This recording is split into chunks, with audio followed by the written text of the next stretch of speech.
संस्था सातारा आयोजित पद्मभूषण डॉक्टर कर्मवीर भाऊराव पाटील राज्यस्तरीय महाविद्यालयीन वक्तृत्व स्पर्धा समन्वयकांची आज कार्यशाळा आहे। या कार्यशाळेमध्ये तुम्हा सर्वांचं मी हार्दिक स्वागत करतो। खरं तर समन्वयकांची कार्यशाळा गेल्या वर्षीपासून आपण घेत आहात, मला वाटतं 2-3 वर्षे घेत आहात आणि या समन्वयकांच्या कार्यशाळेत मला बोलण्याची ही पहिलीच वेळ आहे, म्हणून मी सोनटक्के सरांना, निकम मॅडमना वगैरे नेमकं काय बोलावं, काय अपेक्षित आहे हे विचारून घेतलं आणि आपण विद्यार्थ्यांना मार्गदर्शन केलं पाहिजे, तुम्ही विद्यार्थ्यांना जाऊन मार्गदर्शन केलं पाहिजे आणि मग स्पर्धेमध्ये जी एक गुणवत्ता आहे ती गुणवत्ता दिसली पाहिजे, असा एक दृष्टिकोन चांगला ठेवलेला आहे। मला वाटतं आणखीन एक सोनटक्के सर पुढच्या वेळेला जर या समन्वयकांच्या सोबत महाविद्यालयामध्ये वक्तृत्व स्पर्धेमध्ये जे भाग घेणारे विद्यार्थी असतात, प्रत्येक महाविद्यालयातली एकच टीम म्हणजे 2 विद्यार्थी तुम्ही बोलवणार आहात, तर ते दोन्ही विद्यार्थ्यांना ज्या पुढे आपण स्पर्धक म्हणून आणणार आहोत त्यांनाही सोबत जर आणलं तर मला वाटतं म्हणजे ह्यांचा त्रास कमी होईल आणि जे काय अपेक्षित आहे स्पर्धेला तेही त्या विद्यार्थ्यांना कळेल आणि जेणेकरून स्पर्धा अधिक दर्जेदार होईल, असं एक मला मगापासून वाटायला लागलं आणि म्हणून मी ही एक सूचना तुम्हाला सांगतो। तर खऱ्या अर्थानं वक्तृत्व हा शब्द कसा उच्चारायचा इथून पासूनच वक्तृत्वाची खरी सुरुवात आहे। बरेच विद्यार्थी आमचे वक्तृत्व म्हणतात, बरोबर आहे, मग सरळ तो शब्दच उच्चारायला नको म्हणून भाषण म्हणतात, म्हणजे इथूनच खऱ्या अर्थानं सुरुवात होते। पण या वक्तृत्वाची एक फार मोठी शक्ती आहे, ही शब्दशक्ती आहे। म्हणजे इथं जर साहित्याचे प्राध्यापक असतील तर शब्दाला 3 शक्ती काव्यशास्त्रामध्ये सांगितलेल्या आहेत, अभिधा, लक्षणा आणि व्यंजना। या तिन्ही शक्तींचा वापर कसा करावा, आता काही तुमच्यापैकी समन्वयक कॉमर्सचे असतील, काही इंजिनिअरिंगचे असतील वगैरे, पण एक समजून घ्या की या 3 शक्ती आपण विद्यार्थ्यांना काय करायला पाहिजेत की समजून द्यायला पाहिजे की शब्दाच्या ह्या 3 शक्ती, ह्या 3 शक्तींचा वापर करून आपलं व्याख्यान किंवा आपलं वक्तृत्व हे घडलं पाहिजे। त्या दृष्टिकोनातून मी एक इथे संत तुकारामांचा अभंग घेतलेला आहे, अत्यंत महत्वाचा अभंग आहे। आम्हा घरी धन शब्दांचीच रत्ने, शब्दांचीच शस्त्रे यत्न करू। खरं तर आपण सगळे म्हणजे थोडक्यात प्राध्यापकांचं भांडवल सुद्धा शब्दच आहे, नाहीतर आपला व्यवसाय चालला नसता, बरोबर आहे। त्यामुळे शब्द हे फार मोठं धन आहे, हे त्या काळात तुकारामाने सांगितलेलं आहे आणि शब्दांचीच आपण रत्न घडवायचे आहेत, शब्दांचीच शस्त्र करायची आहेत, यत्न करू म्हणजे प्रयत्न करूया। काय म्हणजे शस्त्र का म्हटलेत बघा, शब्द हे आपलं शस्त्र आहे। महाभारताच्या युद्धामध्ये श्रीकृष्णानं एकही शस्त्र वापरलेलं नाही, तुम्हाला माहित आहे, पण एकही शस्त्र न वापरता महाभारताचं युद्ध तो जिंकलेला आहे। म्हणजे शस्त्राशिवाय फक्त शब्दाने युद्ध जिंकता येतं, किती महत्वाचं काम आहे बघा। शब्दची आमुच्या जीवाचे जीवन, शब्दे वाटू धन जन लोका। हे खरं तर शब्द हे धन आहे, ते जन लोकांमध्ये आपण वाटलं पाहिजे, हाच वक्तृत्वाचा मुख्य उद्देश आहे। खरं तर शब्द हे वामन निंबाळकरांची एक फार चांगली कविता आहे, शब्दानीच पेटतात घरेदारे आणि वाडे, शब्दानीच विझवता येतात आगी पेटलेल्या घरांच्या आणि वाड्यांच्या सुद्धा। म्हणजे किती महत्व आहे बघा, शब्दानेच आपण आग लावू शकतो, शब्दानेच आपण विझवू शकतो, म्हणजे शब्द ही फार मोठी शक्ती आहे आणि या शक्तीचा वापर हा वक्तृत्व कलेमध्ये अत्यंत महत्वाचा आहे। आता एक श्लोक सगळेजण तुम्ही आम्ही ऐकतोच, खरं तर तो पूर्ण श्लोक असा आहे, शतेषु जायते शूराः सहस्त्रेषु च पंडिताः वक्ता दशशस्त्रेषु दाता भवती वा न वा।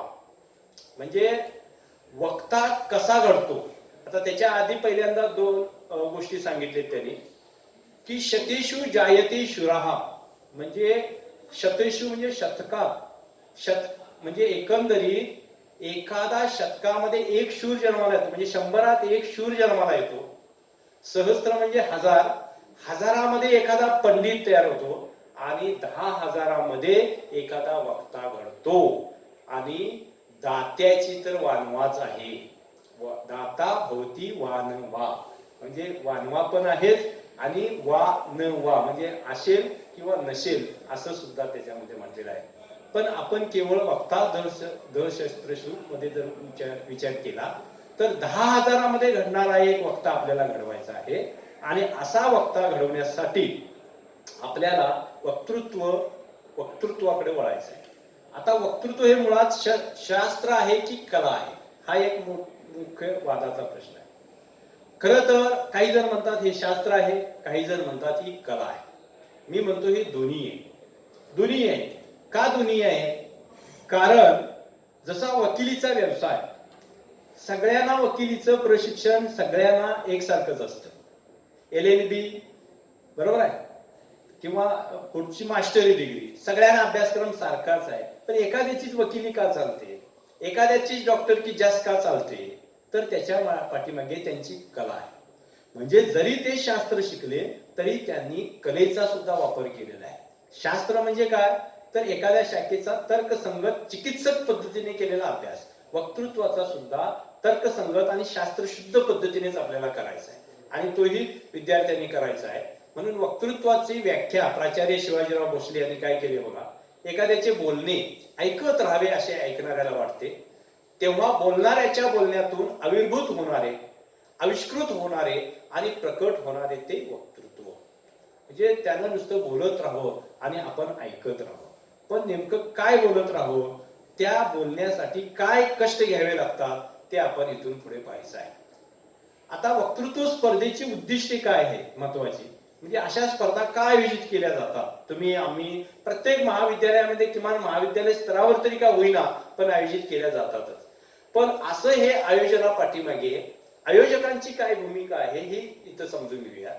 की संप्रेषण कौशल्य विकसित करणे विद्यार्थ्यामध्ये, संप्रेषण म्हणजे जे आपण दळणवळण कम्युनिकेशन म्हणतो, हे विकसित करता आलं पाहिजे. ते वक्तृत्वाशिवाय शक्य नाही.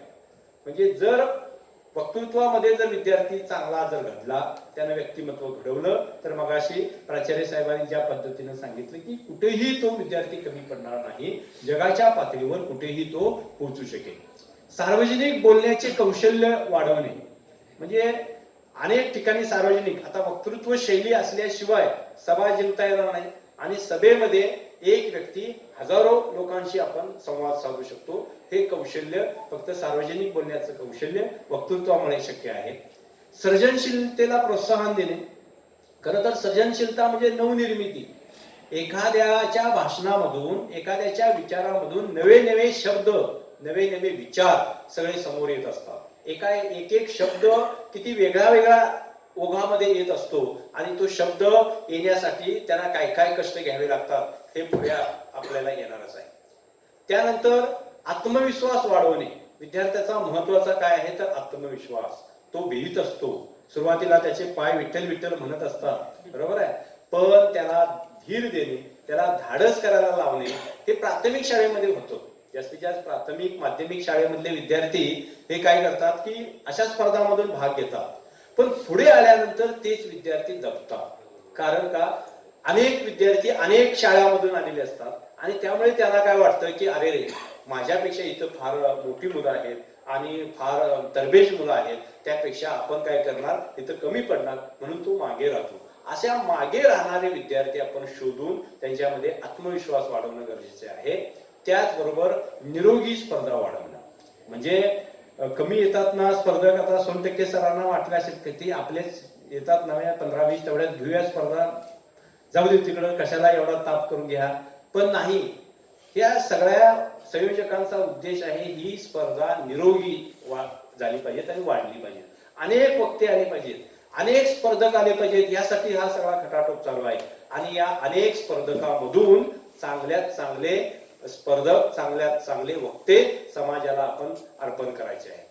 गंभीर विचारसरणीला चालना देणे, म्हणजे वक्तृत्व स्पर्धेतून एक गंभीर विचारसरणीला चालना देणारे वक्ते निर्माण झाले पाहिजे. आता तुमच्या विषयाकडे आल्यानंतर लक्षात येईल किती विषय, गंभीर विषय दिलेले आहेत आणि या गंभीर विषयातून गंभीरपणेच, म्हणजे कुठलीही स्क्रिप्ट तयार नाही, ती स्वतः स्क्रिप्ट तयार करायची आहे आणि मग ती स्पर्धेमध्ये उतरायचं आहे. हे किती महत्वाचं काम आहे. तर अशा दृष्टिकोनातून जर विचार केला तर हे उद्देश अत्यंत महत्वाचे आणि ते आपण सतत डोळ्यासमोर ठेवले पाहिजेत. त्यानंतर वक्तृत्व स्पर्धेचं महत्व काय, आता हे तुम्हाला सांगायला नको, फक्त विद्यार्थी वर्गाला तुम्ही सांगू शकता की संप्रेषण कौशल्य वाढवणे म्हणजे उद्देशामधलाच हा महत्वाचा भाग आहे. आत्मविश्वास वाढवणे, सार्वजनिक बोलणे वाढवणे आणि क्रिटिकल किंवा टीकात्मक विचार करण्याची शक्ती वाढवणे. म्हणजे आज अनेक विद्यार्थी आहेत, ह्यांनी सांगितलं ते बी बरोबर, त्यांनी सांगितलं ते पण बरोबर, सगळ्यांनी सांगितलं ते पण बरोबर. अरे पण तुझं काय, तुझं मत काय? सध्याच्या राजकारणात असंच चाललंय बघा. त्यानं सांगितलं हे बरोबर, त्यांनी सांगितलं तेही बरोबर आणि निवडणूक प्रचाराच्या वेळेला फार गोंधळ होतो की नेमकं कुणाचं ऐकू. अलग लक्षात. आणि मग अशा पद्धतीचा गोंधळ होऊ नये म्हणून काय झालेलं असतं की क्रिटिकल किंवा टीकात्मक विचार हा करण्याची शक्ती आपली आली पाहिजे आणि नेटवर्किंग आपलं वाढलं पाहिजे. म्हणजे आपलं कम्युनिकेशन जसं वाढेल तसं आपलं नेटवर्किंग, आपले अनेक मित्र परिवार, एका विचारसरणीचे लोक एकत्र येऊ शकतात आणि त्यातून काहीतरी चांगल्या घडामोडी घडू शकतात. असं हे याचं फार मोठं महत्व आहे. वक्त्याजवळ असणारे हे गुण आवश्यक आहेत. म्हणजे का की विद्यार्थ्यांना आपण ह्या सगळ्या चौकटीमध्ये बसवायला पाहिजे. वाचन ही तर वक्तृत्वाची अत्यंत महत्वाची गोष्ट आहे. वाचल्याशिवाय आपल्याला वाचता येत नाही हा एक विचार आहेच. पण वक्तृत्वामध्ये काय आहे की पाठांतर करून बोलणाऱ्यांची संख्या जास्त आहे आणि पाठांतर ज्या वेळेला दगा देतं त्यावेळेला आपल्या जवळ असलेला खजिना उपयोगी पडतो. आणि म्हणून पाठांतरापेक्षा मी तर म्हणेन लक्षात ठेवून भाषण केले पाहिजे. भाषण हे लक्षात ठेवून, मुद्दे लक्षात ठेवून हवी तशी वाक्यरचना फिरवता आली पाहिजे विद्यार्थ्याला. इतकं त्याची मशागत उत्तम पद्धतीने व्हायला पाहिजे. त्यासाठी महत्वाचं काय आहे, वाचन पाहिजे. त्याचबरोबर त्यानं काहीतरी दिसामाजी लिहित जावे, काहीतरी त्यानं ते लिहिले पाहिजे. आपले नवे विचार, आपल्या नव्या काही गोष्टी, त्या लेखनाची त्याला सवय असली पाहिजे. त्याचबरोबर हजरजबाबीपणा पाहिजे. म्हणजे एखाद्या व्याख्यानामध्ये एखाद्या ठिकाणी काहीतरी एक वेगळेपण असं घडतं, तिथं हजरजबाबीपणा असावा लागतो. प्रके यात्रेंच्या बाबतीत एकदा असंच घडलं. प्रके यात्रेंचं भाषण उधळून लावण्याचं काही लोकांनी ठरवलेलं होतं आणि ती लोक समोरच येऊन बसलेली होती. कसं बोलतात बघूया. पहिलंच वाक्य प्रके यात्रे बोलले, सभ्य गृहस्थ हो असं बोलले. तेवढ्यात ते बसलेले लोक म्हणाले गेली ओ असं म्हणून ओरडायला लागले. प्रके यात्रेने म्हटलं मी तुम्हाला नाही बोललेलो, पाठीमागे जे सभ्य गृहस्थ आहेत त्यांना बोललेलो आहे. सगळी सभा पूर्ण होईपर्यंत ते काही एक शब्द बोललेले नाही. हा हजरजबाबीपणा असावा. अशा पद्धतीचा हजरजबाबी हा अनेक स्पर्धा केल्यानंतर विद्यार्थ्यांमध्ये तो येऊ शकेल. आत्मविश्वासचा तर मगापासूनच विचार करतोय आपण की विद्यार्थ्याजवळ आत्मविश्वास महत्वाचा आहे आणि आत्मविश्वास असलेलेच विद्यार्थी आपण निवडणं गरजेचं आहे. नाहीतर कधी त्यांचा आत्मविश्वास बारगळेल आणि आदल्या दिवशी सांगतील सर नाही मी काय स्पर्धेला येऊ शकत, माझं काय खरं नाही, असं म्हणणारे विद्यार्थी, दगा देणारे विद्यार्थी असतात. त्यामुळे चांगला आत्मविश्वास असणारा विद्यार्थी महत्वाचा आहे. त्यानंतर निर्भयता, त्यांना भीती का, त्याच्यात भीती असता कामा नये, तो घाबरट अशा स्वभावाचा असू नये. व्यासंग पाहिजे, वर्तमानपत्रात वाचलं पाहिजे. आज मनमोहन सिंग वारलेत. मनमोहन सिंग आणि किती वर्ष अर्थमंत्री म्हणून काम केलंय, किती वर्ष पंतप्रधान म्हणून काम केलंय, त्यांचं महत्वाची धोरणं काय आहेत, हे सगळं व्यासंग पाहिजे. म्हणजे कधीही तो व्यासंग उपयोगी पडू शकतो. असा व्यासंग अलीकडच्या विद्यार्थ्यांमध्ये दिसत नाही आहे, पण ती आपली जबाबदारी आहे. मुत्सद्दीपणा पाहिजे विद्यार्थ्यांमध्ये. मुत्सद्दीपणा कशासाठी की 5च विषय किती जरी विद्यार्थी बोलणार आहेत, 100 विद्यार्थी बोलणार आहेत. या 5 विषयावरती 100 विद्यार्थी बोलत असतील, शेवटचा जर नंबर एखाद्या विद्यार्थ्याचा असेल तर सगळेच मुद्दे त्याचे कव्हर झालेले असणार आहेत आणि त्यावेळेला त्याचं भाषण फिरवण्याची शक्ती त्याच्याकडे पाहिजे. इतरांच्या आलेले मुद्दे वेगळे आणि कसे माझे मुद्दे वेगळे ठरतील ह्याची त्याच्याकडे कला असली पाहिजे. म्हणजे तो एक मुत्सद्दीपणा त्या विद्यार्थ्याकडे असला पाहिजे. विशेषतः असा हा मुत्सद्दीपणा वादविवादामध्ये फार लागतो. म्हणजे आपल्या आधी कुणी काय मुद्दे मांडले असतील तर ते खोडून काढायचं असेल तर हा मुत्सद्दीपणा फार उपयोगी ठरतो. त्यानंतर विनोद बुद्धी तर वक्तृत्वामध्ये अत्यंत महत्वाची आहे. ह्या विनोद बुद्धीवर तर प्र. अत्रे, पु. ल. देशपांडे ही अशी यासारखे वक्ते गाजलेले आहेत. त्यामुळे विनोद बुद्धी ही वक्त्याजवळ महत्वाची आहे. श्रोत्यांची परीक्षा घेण्याचं कसब सुद्धा त्याला महत्वाचं आहे, की काहीतरी असा एखादा प्रश्न विचारायचा किंवा काहीतरी एक असं हे विचारायचं की श्रोते हो, तुम्हाला माहित आहे का चंद्रावरती गेल्यानंतर नील आणि आर्मस्ट्रॉंगने पहिला काय विचार केला असेल, असं असं काहीतरी विचारतात. आपण सुद्धा चकित होतो, अरे काय केलं असेल, आपल्यालाही माहित नसतं. मग तो काहीतरी आपल्या विषयाला अनुसरून तो वाक्य टाकतो आणि तिथं तो जिंकतो. म्हणजे हे कौशल्य त्याच्याजवळ असलं पाहिजे. श्रोत्यांची परीक्षा घेण्याचं कसब पाहिजे, विषयाचं त्याला सखोल ज्ञान पाहिजे. हे तर महत्वाचंच आहे. कधी कधी विषय दुसरा तर त्याला लागून तोच आहे, विषय विवरणाची सवय. म्हणजे एकंदरीत विषय नेमका काय आहे हे समजलेले नसतं. विशेषतः युवा महोत्सव मध्ये तरी असं बऱ्याच विद्यार्थ्यांचं होतं. विषयाचा रोग काय आहे. काही वक्तृत्व स्पर्धा आहेत, घाडी कॉलेजच्या वक्तृत्व स्पर्धा काव्यात्मक विषय देतात. म्हणजे असा विषय देतात की तिथं कवितेच्याच 2 ओळी तयार व्हाव्यात. म्हणजे ते अर्थात मोडतोड करून वगैरे असं करतात, पण त्या 2 ओळी कळल्या पाहिजे. विषयाचा रोग कुणीकडे आहे हे कळलं पाहिजे, तरच खऱ्या अर्थानं तिथं विद्यार्थी तयारी व्यवस्थित करू शकेल. पण जर विषयाचं त्याला ज्ञान नसेल, सखोल ज्ञान नसेल तर उपयोगाचं नाही. त्यासाठी साधना महत्वाची आहे, त्यासाठी सराव महत्वाचा आहे. विषय विवरणाची सवय म्हणजे एखादा विषय घेतल्यानंतर जसा शोध निबंध आपण लिहितो आणि शोध निबंधामध्ये मुद्दे आपण लक्षात ठेवतो की या मुद्द्यानुसार आपला निबंध पुढे गेला पाहिजे, या मुद्द्यानुसार आपला प्रबंध पुढे गेला पाहिजे. अशा पद्धतीनं त्या विद्यार्थ्यानं आपले एकंदरीत मुद्दे काय आहेत आणि त्या मुद्द्याचं विवरण स्पष्टपणे चक्कनपणे कसं करायचं ह्याची एक त्याला सवय असली पाहिजे. विशिष्ट पद्धतीने विचार करण्याची सवय पाहिजे. म्हणजे बहुतांशी विद्यार्थ्यामध्ये नकारात्मकता असते. ती नकारात्मकता अजिबात असता कामा नये. वक्तृत्व कशासाठी आहे. समाजामध्ये नकारात्मकता पेरण्यासाठी वक्तृत्व नाहीये, तर समाजामध्ये सकारात्मकता, समाजामध्ये आदर्शवाद पेरून मानवी जीवनाचं कल्याण कसं होईल ह्याचं महत्वाचं काम वक्तृत्वानं करायचं आहे. आणि म्हणून विशिष्ट पद्धतीने विचार करण्याची सवय त्या विद्यार्थ्यांना लावून घ्यायला हवी. भाषणातील गतीचं नियंत्रण महत्वाचं आहे. आपलं भाषण काही विद्यार्थी असे असतात की इतक्या स्पीडनं बोलत असतात की काय सांगायचंय हे नाही. की म्हणजे कसं असतं की पहिल्यांदा स्टेजवर आलेले असतात आणि पहिल्यांदा स्टेजवर आल्यानंतर केव्हा एकदा मी पाठ केलेलं बोलतो आणि रिकामं होतो, अशी परिस्थिती बऱ्याच विद्यार्थ्यांची असते. तर तसं नको आहे. अत्यंत शांत, संयमाने आणि ओघवत्या शैलीमध्ये हे झालं पाहिजे. त्यासाठी त्याच्या गतीवर त्याला नियंत्रण पाहिजे. त्याच्यासाठी सराव, त्यानं स्वतः आपलं रेकॉर्डिंग केलं पाहिजे, स्वतः त्यानं व्हिडिओ शूटिंग केलं पाहिजे आणि ते स्वतः बघितलं पाहिजे. का तर मी चुकतो कुठे हे स्वतःचं आत्मपरीक्षण त्यानं करायला पाहिजे. इतरांनाही त्यानं दाखवायला पाहिजे, अरे मी कुठे चुकतो जरा बघा. काही विद्यार्थी असे असतात, नाही सर मी स्पर्धेच्याच ठिकाणी करतो भाषण, आता काय सांगत नाही तुम्हाला, सरावाला बोलवलं की येत नाही. आणि त्या आपल्या समन्वयकांच्या अडचणी मी पुढे सांगणार आहेत का आहेत ते तुम्हालाही माहित आहे, मलाही माहित आहे.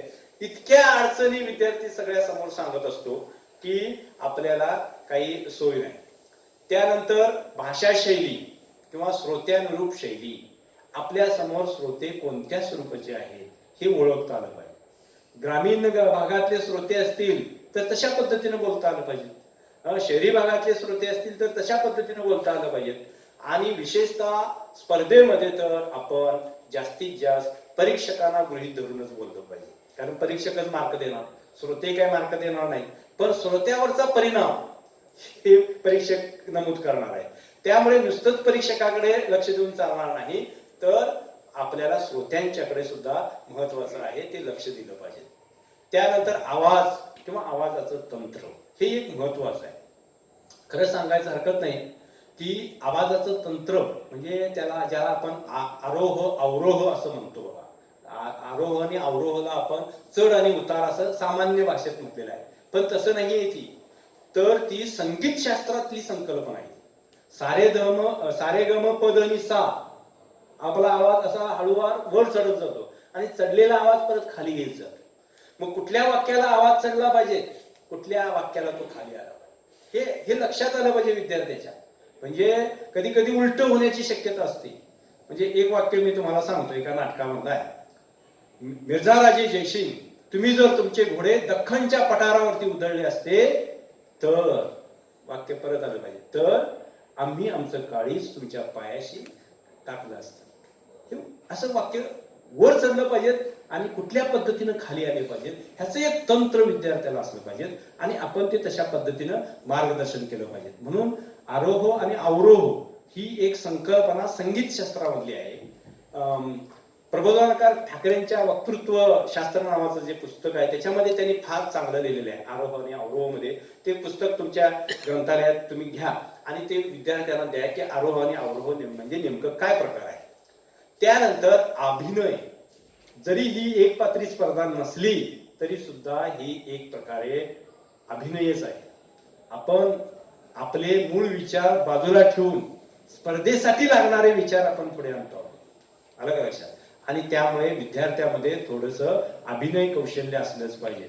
हात वारे नको तिथं नको तितके करता कामा नयेत, की जेणेकरून पूरक अशा पद्धतीचे हातवारे त्याला जमले पाहिजेत. काही काही विद्यार्थी नको तिथे असे असे असे असे हात हलवत राहतात की काही सांगायला हे नको, की जेणेकरून एवढे हातवारे असता कामा नये, सारखं त्या परीक्षकांचं हाताकडेच लक्ष जाता कामा नये, ही खबरदारी घेतली पाहिजे. आणि त्यानंतर उच्चाराच्या बाबतीत अत्यंत महत्वाचा आहे. आवाजाशी निगडीतच हा भाग आहे की आपले उच्चार शुद्ध आणि योग्य पद्धतीने असले पाहिजेत. एखाद्या काही मगाशीच म्हटलं की वक्तृत्व शब्दच उच्चारण्यापासून त्याची खरी सुरुवात होते. तर काही विद्यार्थ्यांना, आता काही खेडेगावातले विद्यार्थी असतात, काही त्यांनी बिचाऱ्याने तशा पद्धतीचे शब्दच कधी ऐकलेले नसतात.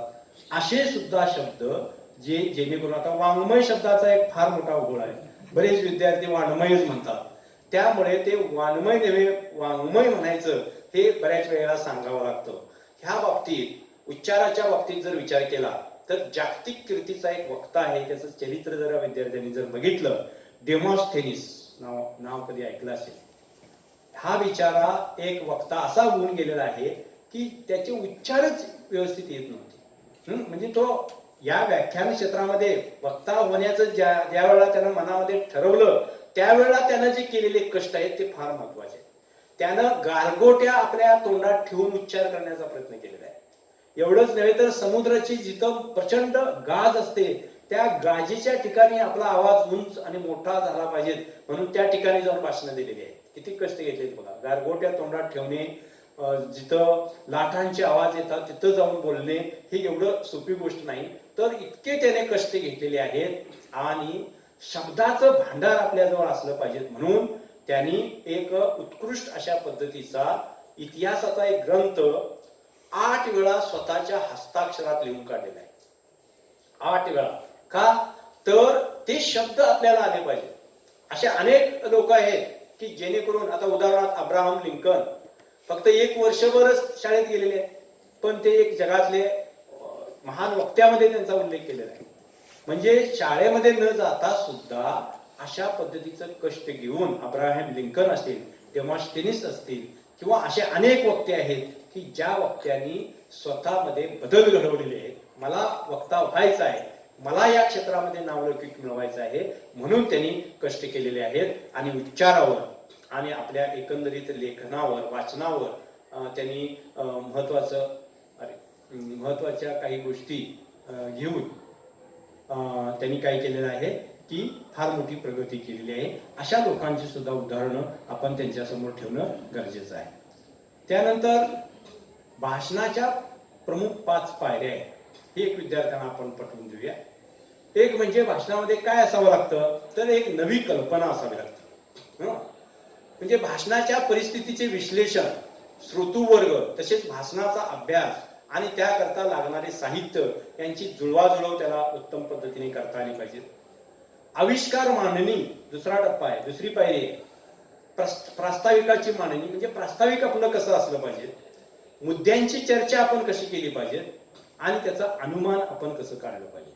म्हणजे भाषणाच्या शेवटी कन्क्लुजन, म्हणजे हे जी मगापासून मी मुद्दे मांडले त्याच्यातून मला असा निष्कर्ष मांडायचा आहे, म्हणजे थोडक्यात शोध निबंधाचीच पद्धतीसारखी पद्धत आहे.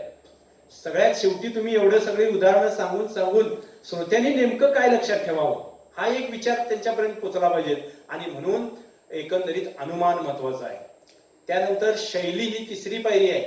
म्हणजे भाषेची शैली, विशेषतः वाक्यरचना, वाक्यप्रचार याद्वारे बिनचूक माहिती आणि असंदिग्ध विचारांची मांडणी. म्हणजे हे पण बरोबर, ते पण बरोबर असं नाही, कुठलं नेमकं बरोबर, असंदिग्ध काही नको आहे, स्पष्टपणे. त्याचबरोबर आपली वाक्यरचना कशी पाहिजे, छोटी छोटी वाक्यरचना, कुणाचं अनुकरण विद्यार्थ्यांनी करता कामा नये. म्हणजे एक काळ असा होता, शिवाजीराव भोसलेंचं अनुकरण करण्याचे एक फार मोठं काम झालेलं आहे त्यांच्या काळामध्ये. असे एक वक्ते सुद्धा सध्या सुद्धा बोलतात. तर कुणाचंही अनुकरण नको. नितीन बानुगडे पाटलांचं उदाहरण सांगितलं. नितीन बानुगडेंचं अनुकरण करणारी एक युवा पिढीच तयार झाली. मोठ्या मोठ्यानं बोलायचं, लांब पल्लेदार वाक्य अशी बोलायची. आपल्याला झेपेल तेवढंच बोलायचं. आपण कुणाच्याही शैलीचा काय करता कामा नये, की अनुकरण करता कामा नये. आपली शैली तयार झाली पाहिजे हे विद्यार्थ्याला आधी पटवणं गरजेचं आहे. म्हणजे तो कुठली युट्यूबवरची वगैरे भाषणं ऐकलेली असतो, नितीन बानुगडे पाटलांची वगैरे, आणि तो काय करण्याचा प्रयत्न करतो, तसं करण्याचा प्रयत्न करतोय. तर तसं काही नको बाबा, तुझ्या शैलीमध्ये तू बोल, तुझी म्हणून शैली विकसित झाली पाहिजे हे सांगितलं पाहिजे. आणि महत्वाचं म्हणजे हे तुमच्या आणि माझ्या हातात नाही, ती स्मरणशक्ती चौथी पाहिजे, ती विद्यार्थ्याच्याच हातामध्ये आहे. तपशिलाचे पाठांतर आणि अस्खलितपणे निवेदन करण्याची त्याची जी पद्धत आहे, त्याची स्मरणशक्ती. स्मरणशक्ती कधी वाढते? एकाग्रतेमुळे. तो चंचल असता कामा नये, तर स्मरणशक्ती वाढते. सारखं दर 5 मिनिटांना मोबाईलकडे हात जातोय, बरोबर आहे का नाही? कशी राहील स्मरणशक्ती सांगा? अलीकडच्या काळात पाठांतर नावाची गोष्ट पाक बंद झालेली आहे.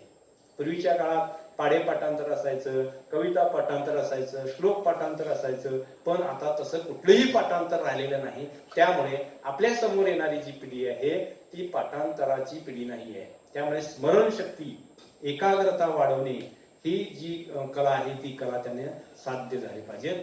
आणि 5वी पायरी आहे ती म्हणजे व्याख्यानाची पद्धत, वाक्चातुर्य, सुस्पष्ट शब्दांची मांडणी त्याला करता आली पाहिजे.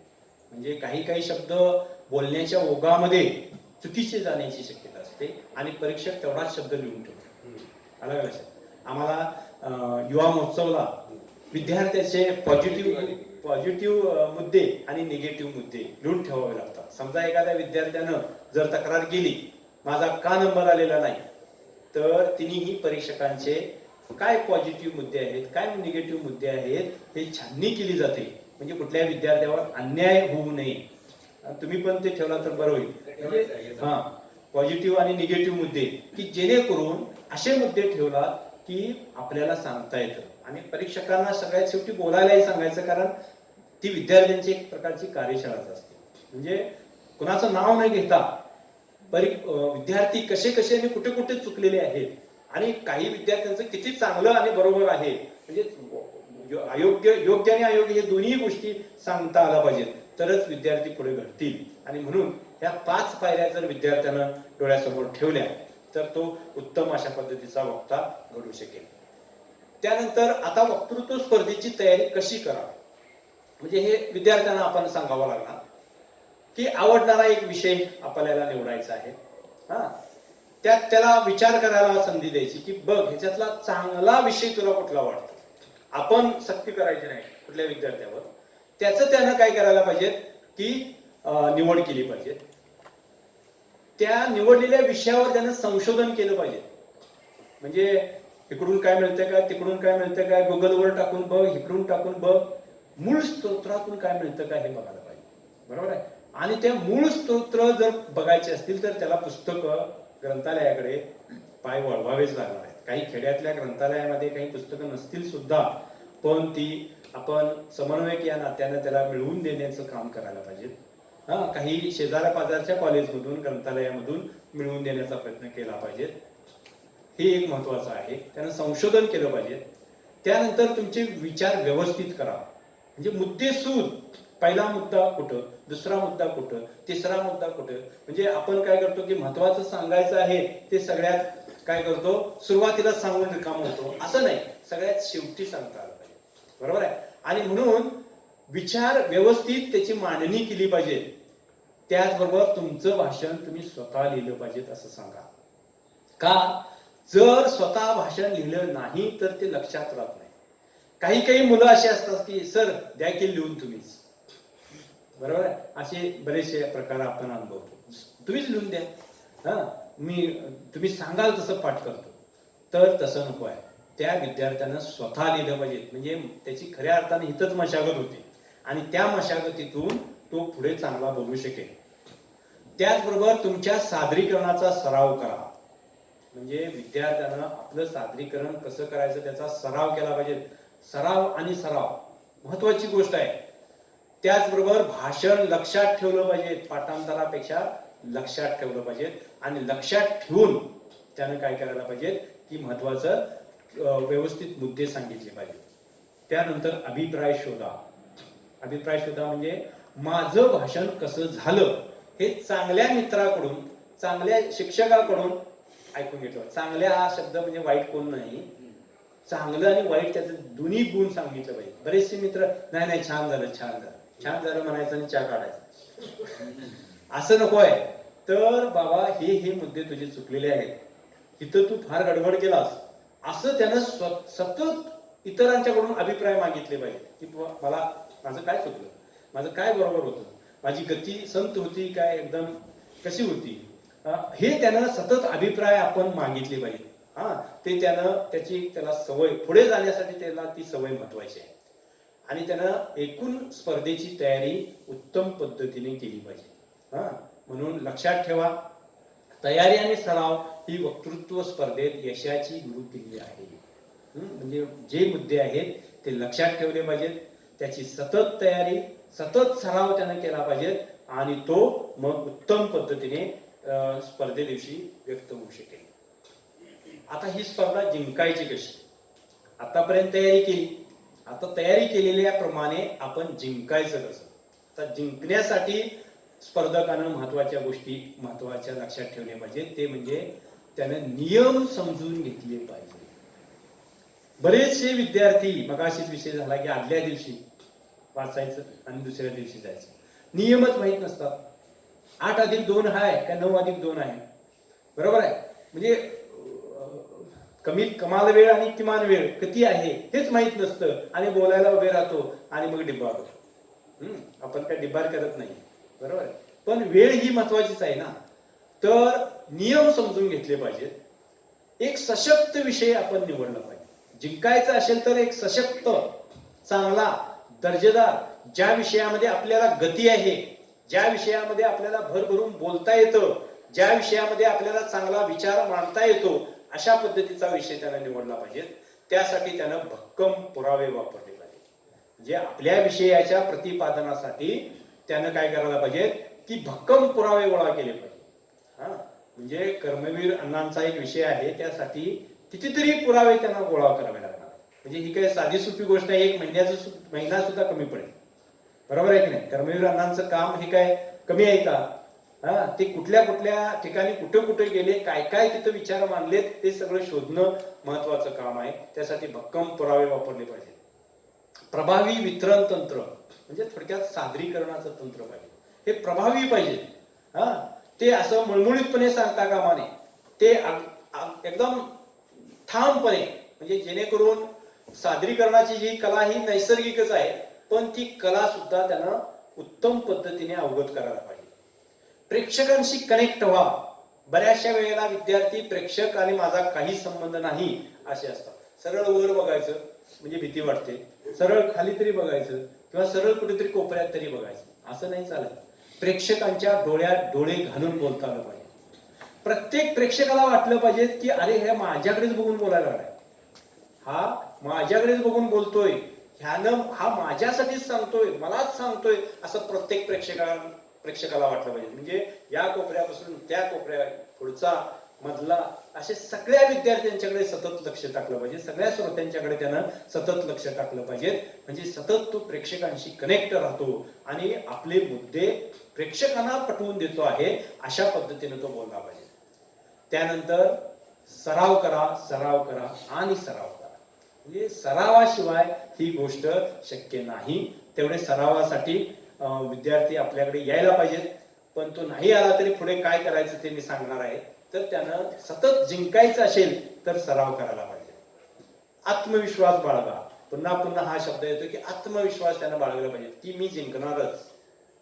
Yes I can win. हे पुस्तक आहे शिव खेरांचं. त्याने वाचायला पाहिजे ते पुस्तक की नकारार्थी विचार सगळे त्याच्यातनं डिलीट होते आणि कसं आपण काय करू शकेन की जिंकेन. आत्मविश्वास कसा आपल्यामध्ये येईल हे तो लक्षात ठेवेल. अस्वस्थता व्यवस्थापित करा. म्हणजे काय, काही काही वेळेला समोर विद्यार्थी आला की त्याच्या मनात अस्वस्थता निर्माण होते. तर ती अस्वस्थता काय केली पाहिजे, त्यानं स्वतः मॅनेज केली पाहिजे. अरे मला टेन्शन आलंय आणि आता हे टेन्शन घालवायचं कसं ही कला त्याच्याकडे पाहिजे. म्हणजे आपल्याला आलेलं टेन्शन, आपल्याला आलेलं दडपण हे थोडं आपण एक अवधी शांतपणे उभं राहून, काय नाही मला पुढे जायचं आहे, ह्या गतीनं पुन्हा त्यांना एक उसळी घेतली पाहिजे मनामध्ये आणि पुन्हा त्यानं काय केलं पाहिजे की पुढचं भाषण त्यानं पुढे चालू ठेवलं पाहिजे. म्हणजे ही अस्वस्थता त्यानं व्यवस्थापित केली पाहिजे. आणि त्यानंतर स्टँडअप म्हणजे आपलं भाषण अत्यंत